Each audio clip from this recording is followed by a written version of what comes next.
ไผที่โค้งหัวบ่เป็นไผที่โค้งหัวบ่งามเนาะไผที่แบบว่าบ่ฮู้ว่าจะโค้งหัวแบบใดเนาะแม่หนูมื้อนี้แม่หนูจะมาแนะนำสำหรับวิธีการโค้งหัวเด้อทุกคนเด้อนี่เฮาก็จะโค้งทางหน้าก่อนเนาะการเอาลงแม้จะบ่คือกันได้คนจ้อยจะเอาลงน้อยคนตุ้ยจะเอาลงหลายอันนี้จะเป็นทางหลังเนาะถ้าว่าเฮาอยากให้โก้งทุกคนเฮาก็ดึงเซฟอัน2อันนั้นขึ้นมาจักหน่อยเด้มันก็จะโก้งงามเนาะแต่ถ้าว่าบ่มักโก้งปานใดก็บ่ต้องดึงขึ้นมาเฮาก็เบิ่งเอาตัวนี้เบิ่งเอาทุกคนเฮาอยากได้ก้งหรือบ่ก้งส่ำใดเนาะเฮาสามารถเฮ็ดได้หลังจากนั้นเฮาจะมาโค้งตัวทางในได้ตัวนี้จะเป็นทางในหน้าท้องได้เลยจะเป็นใบพับมันเนาะก็คือขีดจากพุ่นแหละจากบอนเฮาเอาลงนั่นแหละทุกคนซื้อเข้ามาจนฮอดบ่อนนั่นหัวเก็ตเนาะจนฮอดบ่อนเก็ตใหญ่ทุกคนหลังจากฮอดเก็ตใหญ่แล้วเฮาก็จะโค้งขึ้นวิธีการโค้งเฮาก็จะเบิ่งไม้บรรทัดว่าทางหางมันโค้งงามบ่ทุกคนมันเป็นแนวใดเนาะเฮาก็สังเกตแน่น้อยนึงได้ช่วงนี้น่ะเพราะว่าการที่ชิ้นจะงามหรือขี้ลายเนาะหลักๆสำคัญก็คือขึ้นกับการโค้งหัวอีกนอกจากเฮาแทกแอวท้ายแล้วน่ะเนาะเห็นบ่ง่ายแฮงเนาะวิธีการโค้งหัวของแม่หนูก็ได้แล้วบัดนี้ก็จะมาตัดหัวจะเอาเก้าเส้นเด้อทุกคนเด้อเก้าเส้นไปปลายเนาะถ้าว่าเจ้าใช้หัวแข็ง3เส้นถ้าว่าเจ้าใช้หัวแข็ง2เส้นครึ่งแม่นให้เอาอยู่8เส้นเนาะ8เส้นไปปลายจักหน่อยสำหรับการตัดหัววันนี้ก็มาเบิ่งเนาะวิธีการเกาหัวก็ใช้ตามปึ้มได้เลยทุกคนเพราะว่าเป็นสูตรละเอียดเนาะสูตรง่ายเป็นไวทุกคนเป็นสูตรที่เข้าใจง่ายบ่ซับซ้อนเออ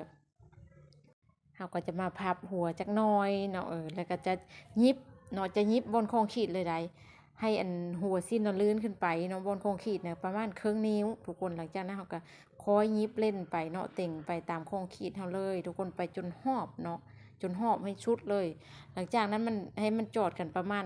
ข้อมือปลายๆหรือนิ้วนึงเนาะนิ้วปลายๆเนี่ยถ้าว่าแผ่หนาเฮาก็บ่ให้ลื่นหลายถ้าว่าแผ่บางเฮาก็ลื่นหลายจักหน่อยเนาะป้องกันมันหลุดหลังจากนั้นเฮาก็เอาออกมาเห็นบ่นี่มันลื่นกันแบบซี้เนาะแล้วเฮาก็ตัดทิ่ม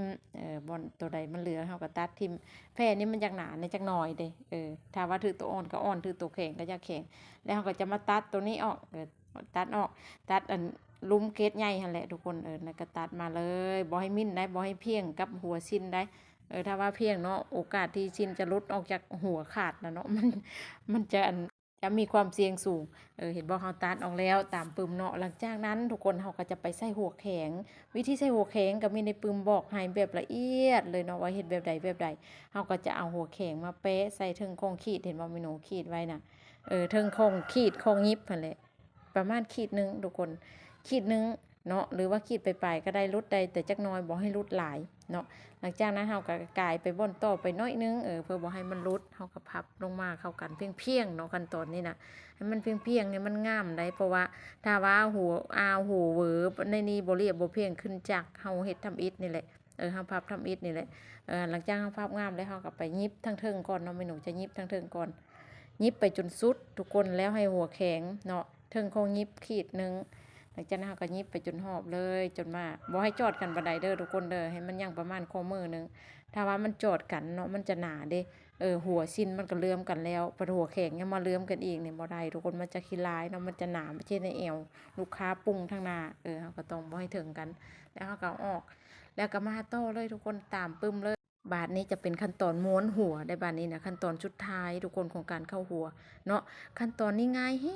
งทุกคนตอนนี้นะเพราะว่าอัปเดตสูตรใหม่เข้าล่าสุดเลยเนาะสูตรเก่ายังบ่ง่ายปานนี้เมื่อก่อนแม่หนูจะผ้าจกแต่ผ้าแย่เนาะแล้วมันยากทุกคนบัดนี้สูตรนี้โคตรง่ายโคตรไวมือสมัครเรียนหรือว่าคนที่บ่เคยเรียนในไสมาก่อนก็สามารถเป็นได้นะหรือว่าคนที่บ่เคยเรียนในไสมาก่อนก็สามารถแบบคิดออกได้เบิ่งออกได้หรือว่าแบบเบาสมองได้บ่ปวดหัวบ่ซ้อบ่จุกจิกอีกแล้วบ่ต้องกังวลว่าหัวจะบิดจะเบี้ยวบ่เนาะถ้าว่าใช้สูตรนี้นั้นรับรองว่าหัวเป๊ะเกือบ90%เลยได้ทุกคนมือใหม่ก็ยังสามารถเป๊ะได้นะก็ถือว่าเป็นสูตรที่โคตรง่ายเนาะเบิ่งดูนี่ขนาดคาดไว้แต่ซื้อก็ยังงามแล้วบาดนี้เฮาคัดแล้วเฮาก็มาเอาเข้าจักเลยเนาะผู้ใดจะเต็งทั้งพื้นสิ้นก็ได้เด้อแม่หนูจะเต็งอยู่ทั้งเทิงเนาะจะเต็งอยู่หัวของมันนั่นแหละทุกคนเฮ็ดของมิ้นๆไปเนาะซื้อๆไปเฮายิบไปแล้วก็ถอดเข็มเอาน้ำยิบไปถอดเข็มเอาน้ำแบบสินะเออ ก็หยิบไปงามๆเลยแบบสีเลยเนาะง่ายๆแบบนี้เลยทุกคนโอ้ยปานแก้กล้วยเข้าปากวันนี้นะเรื่องของการหยิบสิ้นนะบอกเลยผู้ใดที่มาเห็นคลิปที่แม่หนูอัปลงตอนนี้เนาะมักเซลๆแหล้วเนาะเพราะว่ามันเป็นสูตรที่ง่ายเด้ทุกคนเป็นสูตรที่บ่ซ้อสมองเป็นสูตรที่แบบบ่ปวดหัวเนาะเป็นสูตรที่เข้าใจง่ายแฮงแม้ตั้งแต่แบบวิธีไล่เกตบ่วิธีช่อกว้างๆวิธีการเข้าหัววิธีโค้งหัวเนาะมันหยังต่างๆ ถือว่าแบบโคตรง่ายแล้วก็ไวเปียอีกนี่โอ้ยคนลาวเฮาแฮงมักอยู่แล้วเรื่องของการยิบเนาะอาชีพหนึ่งที่ทุกคนใฝ่ฝันก็คือการยิบสิ้นยิบแพเป็นสร้างนี่แหละทุกคนอยู่เฮือนอยู่ซ่านเลี้ยงลูกเลี้ยงหลานไปนำเนาะเห็นบ่นี่เอาออกมาแล้วนี่งามแฮงงามแฮงนี่อันนี้จะเป็นยิบแล้วเรียบร้อยแล้วเราก็จะมาปลายบนใส่คอได้บัดนี้นะแอวลูกค้าเท่าไรบัดนี้ให้เอาแอวเต็มเด้อ แอวลูกค้า30ก็คือเอา15เลยเนาะบัดนี้เนาะแอวลูกค้า31ก็เอา15ครึ่งแบบสินะให้เอาแอวเต็มได้ตัวนี้บ่ให้หลุดหรือว่าบ่ให้เหลือถ้าว่าหลุดมันจะแอวน้อยถ้าว่ามันเหลือเนาะมันจะเป็นแอวใหญ่ทันทีบัดนี้เฮาก็ยิบรัดไว้